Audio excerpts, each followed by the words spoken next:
Alors comment ça va depuis la dernière fois, depuis la nouvelle lune?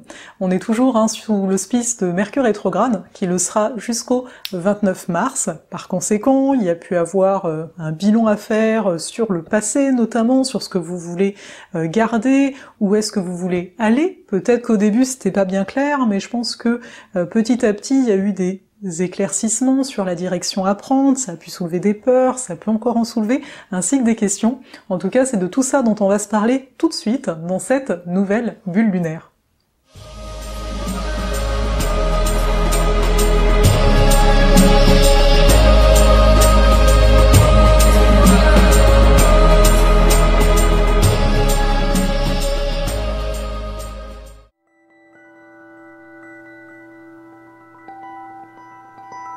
Un monde plus juste pour soi et pour les autres.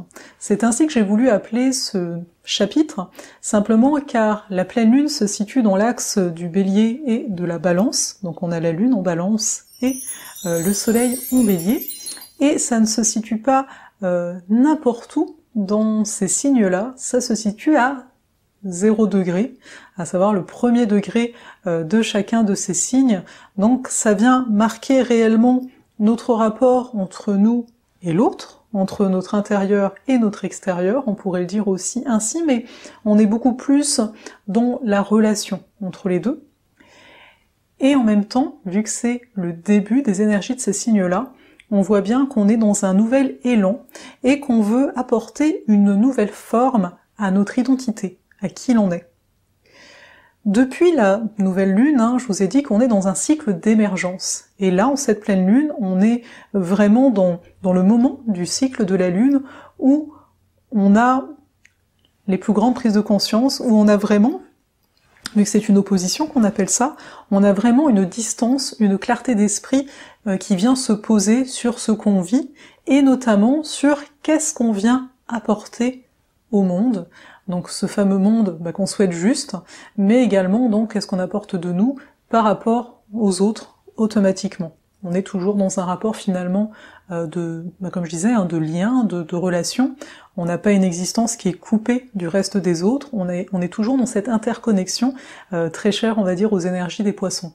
Mais là, cette lune est donc en Balance. Donc je vous dis de suite, au niveau du relationnel, il y a peut-être déjà du tri qui a pu commencer à se faire, c'est-à-dire que on arrive chacun à une manifestation de nous, idéale, je mets des guillemets au niveau de cet idéal-là, c'est-à-dire que on a une vision un peu plus claire, dépendamment de chacun, de la direction qu'on souhaite emprunter, et du comment on souhaite l'emprunter.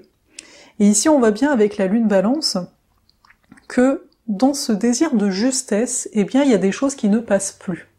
Sachant que cette pleine lune est toujours soutenue par un aspect entre Jupiter et Neptune, qu'on verra un peu plus tard, et Jupiter et Mercure, ce qui fait que on doit absolument clarifier. On ne peut plus rester entre deux. Vu qu'on est quand même dans une énergie ici Balance, on essaye, on veut que les choses se passent au mieux. On peut être dans des situations où on ne comprend pas non plus ce qui nous arrive parce que l'autre à côté n'est pas en train de réfléchir, et plus dans l'émotionnel. Il y a toujours des choses en Poisson, c'est naturel. Donc ce que je veux dire par là, c'est qu'on est vraiment dans une phase où on commence réellement à toucher à qui l'on est profondément dans le fond. Et durant cette année 2019, notamment les 6 prochains mois, notre travail, entre guillemets, va vraiment consister à parvenir à montrer ce nouvel élan. Et c'est pour cela que peut-être vous avez eu des situations du passé, des personnes ou des situations tout simplement qui vous rappellent quelque chose que vous connaissiez avant. Ça peut être dans la sensation aussi physique. Oh, cette situation me fait ressentir ça, mais ça je l'ai ressenti dans une autre situation qui a pas rapport dans le passé.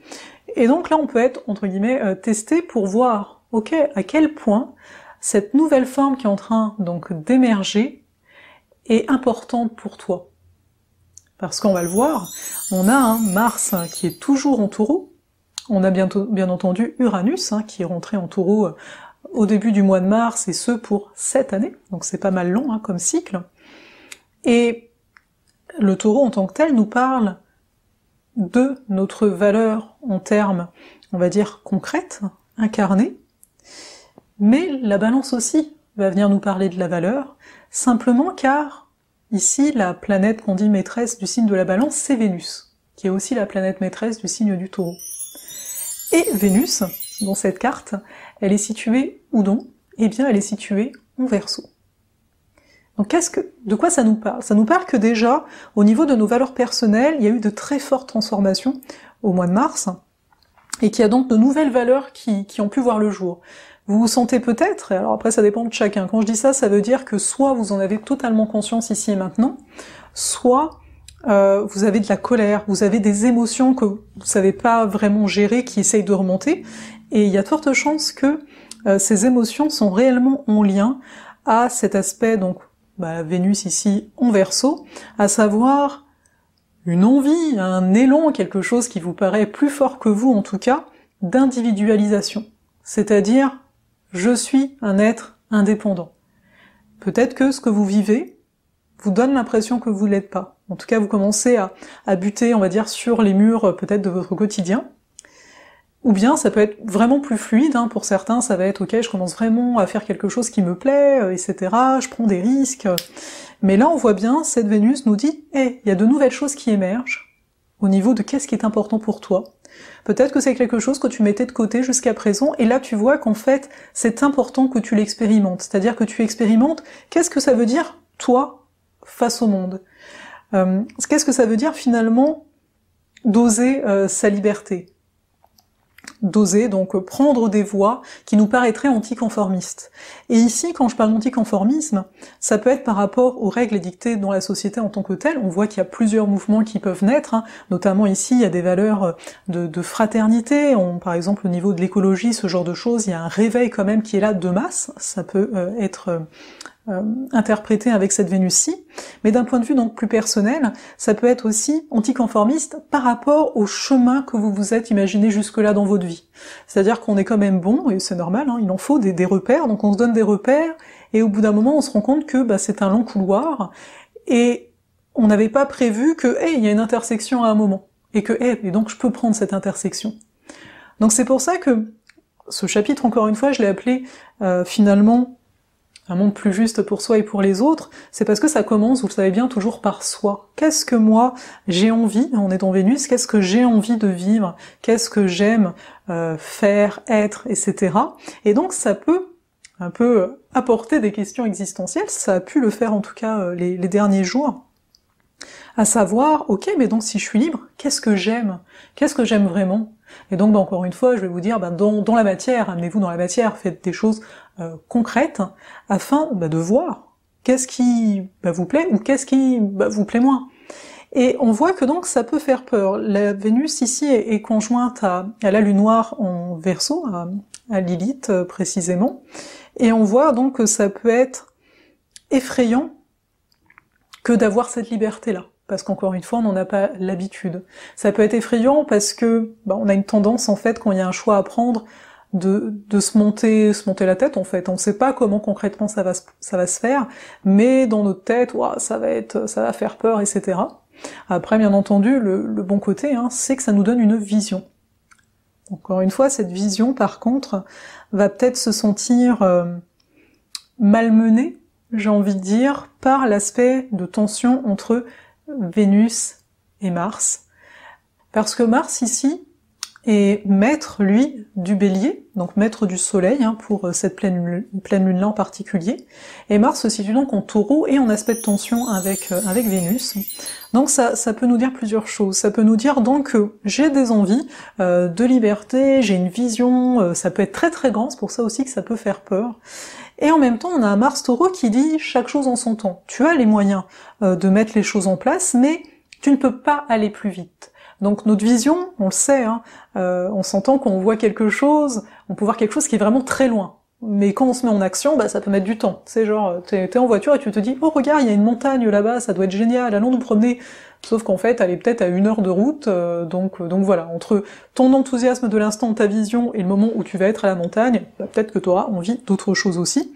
Donc faut voir ça, et donc ici, l'invitation de ce Mars, c'est vraiment une action après l'autre. Encore une fois la patience, encore une fois on en a l'habitude, mais de bien voir qu'en même temps ça peut être une bénédiction pour la raison que je viens d'énoncer avec l'exemple de la montagne, à savoir que ça nous permet de se dire, tu sais la direction, tu vas pouvoir en changer entre-temps, t'es pas prisonnier de ta vision, parce que souvent on peut être prisonnier de nos projets, en fait, de se dire ça doit être comme ça, etc., et on doit pas en dévier. Et là, c'est de voir que ça peut être vu donc d'une façon que on verra bien.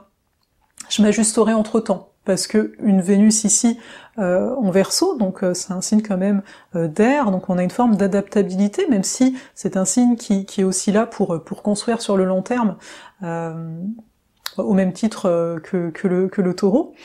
Mais donc voilà, pour construire à long terme, c'est aussi de se donner la souplesse de changer quand il y aura besoin, mais c'est aussi se permettre, ici présentement, de commencer à construire progressivement.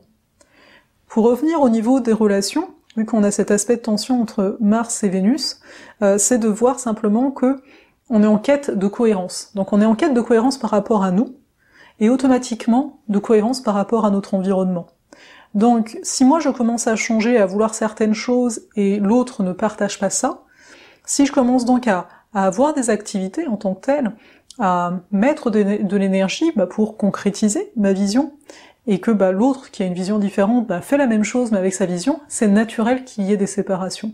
Après, vu que c'est un aspect de tension, les choses peuvent aussi se passer abruptement, sans forcément de délicatesse, mais ça, encore une fois, ça dépendra vraiment de chacun.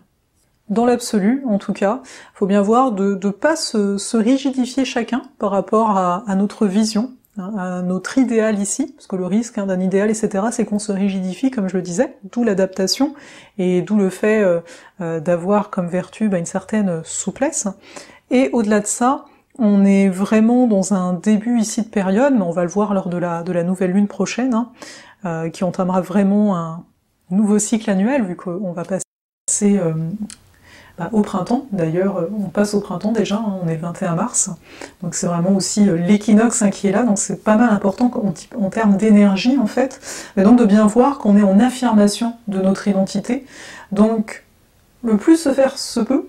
Là, quand vous avez des choix, voyez, est-ce que vous allez faire un choix par rapport à votre ancien vous, comme vous auriez agi précédemment, ou est-ce que vous faites un choix par rapport à ce que vous sentez qui est là, que cette fameuse vision, c'est ça l'émergence, comme je vous le disais la dernière fois, il y a une graine et on sait que elle va donner telle fleur ou telle plante, donc est-ce que vous faites le choix avec votre nouveau vous?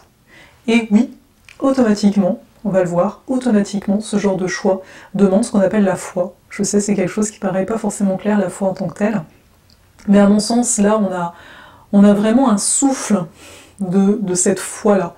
C'est-à-dire que, oui, c'est totalement nouveau ce qui est en train de s'en venir. Oui, il y a peut-être des détails que vous connaissez pas, mais encore une fois, c'est parce qu'il y a des choses qui vont changer. Là. C'est une année un peu de préparation, j'ai envie de vous dire. Donc voilà, soyez indulgents avec vous. Et de voir que il y a vraiment... N'ayez pas peur de perdre, on va y venir aussi, de perdre quoi que ce soit dans l'équation, parce qu'on sait bien, mais je sais que quand on vit c'est différent, on sait bien que quand on perd, entre guillemets, c'est simplement on retire, on fait de la place pour autre chose. Et là, il y a pas mal d'autres choses qui vont s'en venir.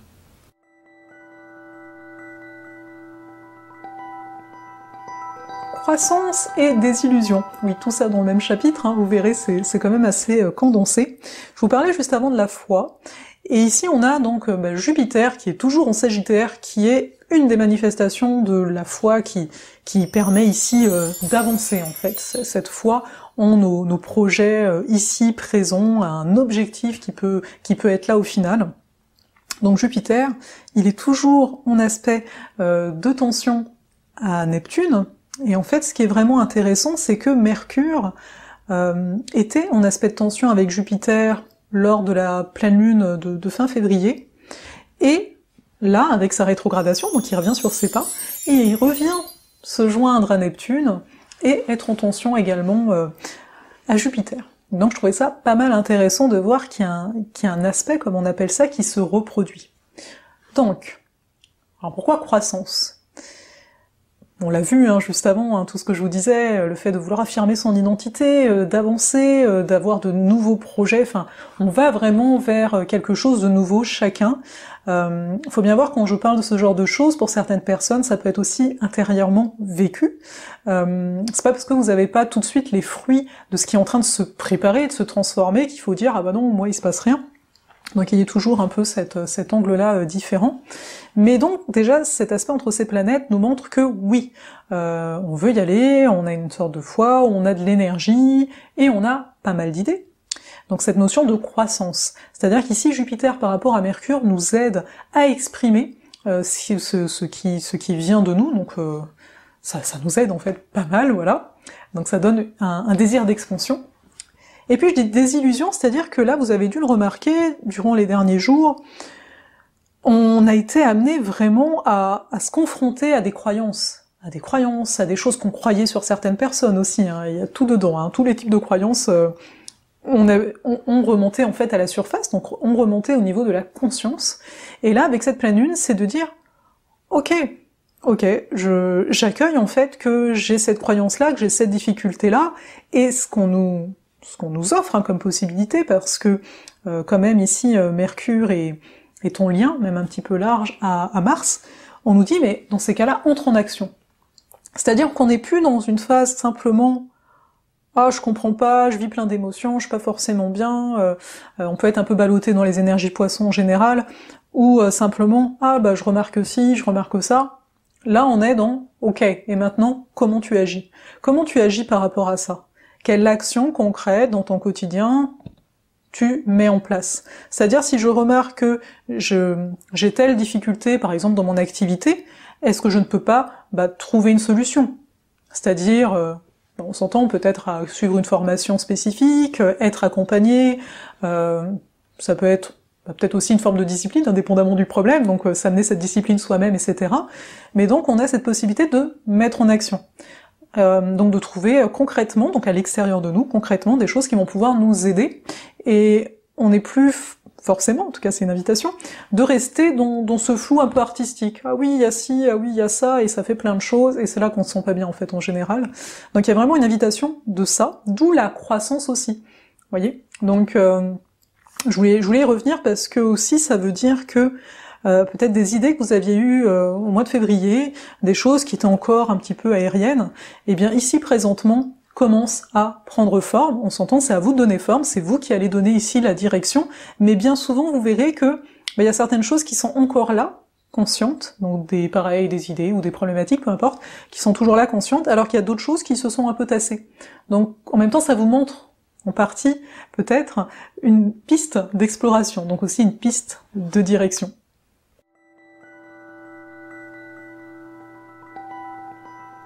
Vers une nouvelle ère. Alors comme ça paraît peut-être un gros titre pour un chapitre, mais à mon sens c'est vraiment ce qui se trame depuis ce mois de mars. On a Pluton en Capricorne qui est en trigone à Mars en Taureau, donc Pluton qui est toujours avec Saturne, mais je veux vraiment parler de cet aspect Pluton-Mars qui, à mon sens, est pas mal profond et pas mal impactant, parce qu'il travaille à deux niveaux. Donc déjà, Mars c'est le faire, c'est l'action. En Taureau, on a une notion de productivité qui est présente, et tout de même, Pluton, vu que lui apporte la transformation, ça nous questionne. Ça nous amène à nous transformer dans notre façon d'investir, dans notre façon donc d'acheter, dans notre façon d'investir également notre temps, notre énergie. À savoir que là, on est plus dans une recherche de quelque chose de durable. Donc je vais investir mon énergie dans quelque chose qui va perdurer, et qui va pouvoir également avoir un impact. On est vraiment avec deux planètes qui nous parlent de notre pouvoir réellement impactant avec le monde extérieur. On n'est pas dans le pouvoir simplement intérieur, les deux sont interreliés, mais ça nous parle vraiment de quelque chose d'impactant. Et également, donc pareil, on veut un peu plus investir dans des choses qui nous portent, qui nous construisent, et qui construisent donc une société qui est différente. On le voit avec notamment tout ce qui touche au climat. On voit qu'il y a de plus en plus de personnes qui sont attentives à ça, qui se rendent compte de l'importance en fait. Pareil pour comment on se nourrit. On est quand même dans le signe du Taureau, donc il y a les sens, et il y a notamment celui-là. Et pour moi, c'est vraiment une transformation qui touche, on va dire, dans les sphères de la société, parce qu'on a quand même notre façon de faire, en général, hein, qui passe avant notre façon d'être, est beaucoup impactée par notre environnement, et là qu'on voit qu'il y a des changements majeurs avec Pluton-Mars, il y a des changements majeurs par rapport à ça. Bien sûr, hein, on va le voir après, il y a Uranus-Taureau hein, qui vient dénoter qu'il y a quelque chose qui change au niveau de ce qui est important.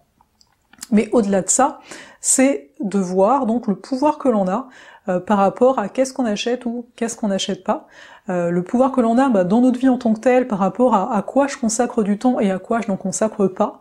Dans le chapitre précédent, je vous parlais du fait que, ok, on a peut-être une problématique. Alors une problématique, c'est quelque chose en tout cas qui est présent à votre conscience à un certain temps. Donc vous vous dites, peut-être que j'en ai marre de buter sur ce mur, faut peut-être juste quelqu'un qui me lève un petit peu pour que je saute par-dessus, ou si c'est plus important, de trouver quelque chose qui passe à travers le mur. Chacun sa méthode ici. Et là, donc, cet aspect nous rappelle en parallèle que oui, t'as ce pouvoir-là. C'est toi qui peux décider ici d'où est-ce que tu veux t'en aller. Donc, voilà, c'est une chose que je voulais vraiment souligner. Et puis, comme je vous le disais, Uranus, bien entendu, est en Taureau. Vénus, elle est toujours en Verseau. Donc les deux sont en réception mutuelle, qu'on appelle ça. Donc chaque planète est chez l'autre. Et donc, ça vient quelque part en sous-bassement de cette carte de pleine lune, nous rappeler que oui, il y a vraiment un changement important en termes de mentalité, en termes de croyances, il y a énormément de choses qui nous pesaient en tant qu'individus, au niveau des blessures, etc., qui vient pas mal d'être nettoyées.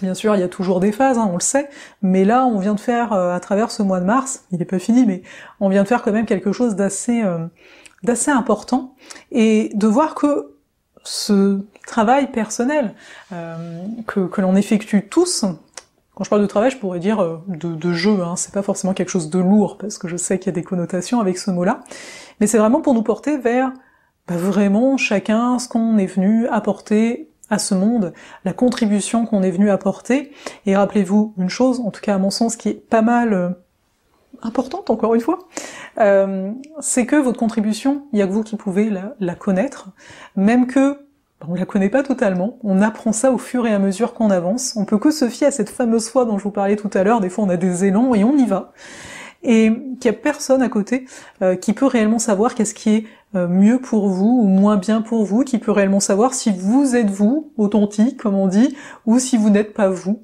À mon sens, ce qui est vraiment primordial, c'est de toujours revenir à sa vérité. Et notre vérité, elle peut changer également. Donc encore une fois, donnez-vous suffisamment d'espace pour être le plus en paix possible avec vous-même, parce que c'est quand même une des promesses de cette lune balance, c'est de trouver cet équilibre, cette paix intérieure. Le tout, l'équilibre n'est pas d'être tout le temps pareil, on s'entend, ça fait une ligne et donc on serait un petit peu mort.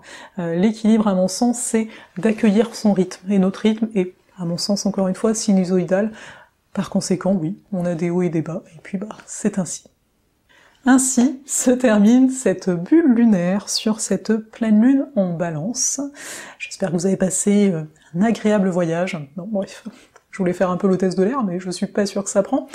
Au-delà de ça, je vous le dis, il y aura en avril un recalibrage stellaire. Oui, je ne donne pas la date parce que je n'ai pas encore mis à jour mon site, etc. Mais ça devrait se faire prochainement.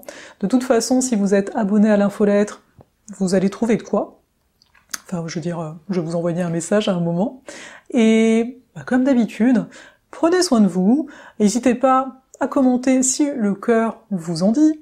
Et on se retrouve tout prochainement pour une nouvelle vidéo.